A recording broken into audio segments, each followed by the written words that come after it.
Djibouti का जन्म एक ऐतिहासिक झलक। यह देश अपने अद्वितीय इतिहास और सांस्कृतिक धरोहर के लिए जाना जाता है। अफ्रीका के हॉर्न पर स्थित यह देश अपनी भौगोलिक स्थिति के कारण महत्वपूर्ण है। जिबूती एक छोटा सा देश है, लेकिन इसका महत्व बहुत बड़ा है। यहाँ की शहरी और ग्रामीण जीवन शैली में एक अनोखा तालमेल है। लाल सागर और अदन की खाड़ी के बीच इसकी सामरिक स्थिति इसे महत्वपूर्ण बनाती है। यह क्षेत्र व्यापार और नौवहन के लिए एक प्रमुख केंद्र रहा है।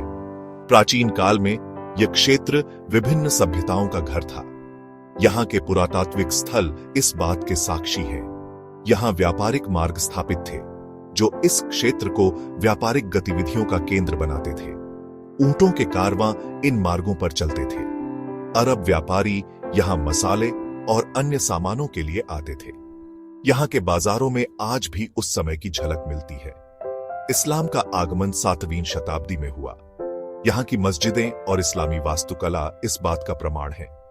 इस क्षेत्र पर विभिन्न सल्तनतों का शासन रहा।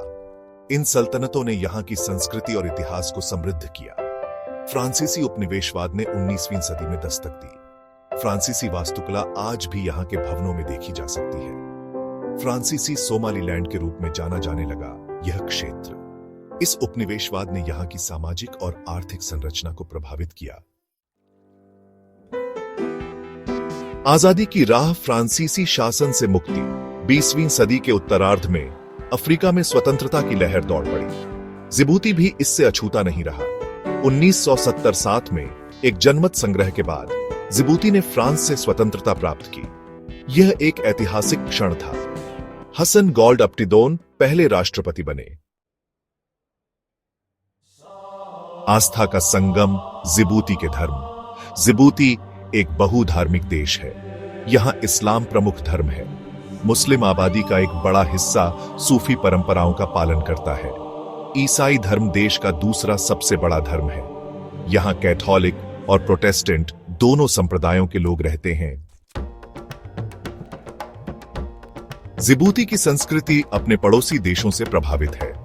यहाँ की संस्कृति में अरबी, सोमाली और फ्रांसीसी प्रभाव स्पष्ट रूप से देखे जा सकते हैं।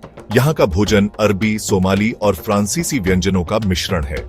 जिबूती के लोग मसालेदार और स्वादिष्ट भोजन का आनंद लेते हैं।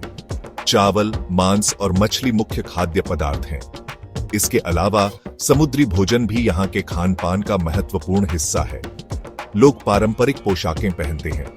ये पोशाकें उनकी सांस्कृतिक धरोहर को दर्शाती हैं।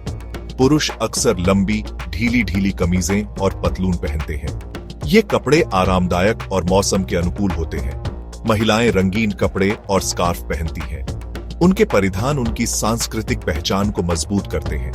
जिबूती में विभिन्न प्रकार के आवास शैली देखने को मिलते हैं। यहाँ के घर पारंपरिक और आधुनिक दोनों प्रकार के होते हैं। शहरों में आधुनिक इमारतें हैं। ये इमारतें जिबूती के विकास और प्रगति का प्रतीक हैं। ग्रामीण क्षेत्रों में लोग पारंपरिक झोपड़ियों में रहते हैं। ये झोपड़ियां स्थानीय संसाधनों से बनाई जाती हैं और पर्यावरण के अनुकूल होती हैं। स्वतंत्रता के बाद से जिबूती ने कई महत्वपूर्ण बदलाव देखे हैं। यह देश, जो अफ्रीका के सींग पर स्थित है, अपनी रणनीतिक स्थिति के कारण हमेशा से ही महत्वपूर्ण रहा है। जिबूती ने विकास की राह पर प्रगति की है। आधुनिक इमारतें और निर्माण स्थल इस प्रगति के प्रतीक हैं। हालांकि गरीबी, बेरोजगारी और जल संकट जैसी चुनौतियां अभी भी बनी हुई हैं। सड़कों पर चलते लोग और बाजारों में भीड़ इन समस्याओं की झलक दिखाते हैं। जल संकट विशेष रूप से गंभीर है, क्योंकि देश का अधिकांश हिस्सा शुष्क और बंजर है। पानी की कमी ने कृषि और जीवन की गुणवत्ता पर गहरा प्रभाव डाला है। सामरिक स्थिति के कारण जिबूती क्षेत्रीय और अंतर्राष्ट्रीय संबंधों में महत्वपूर्ण भूमिका निभाता है।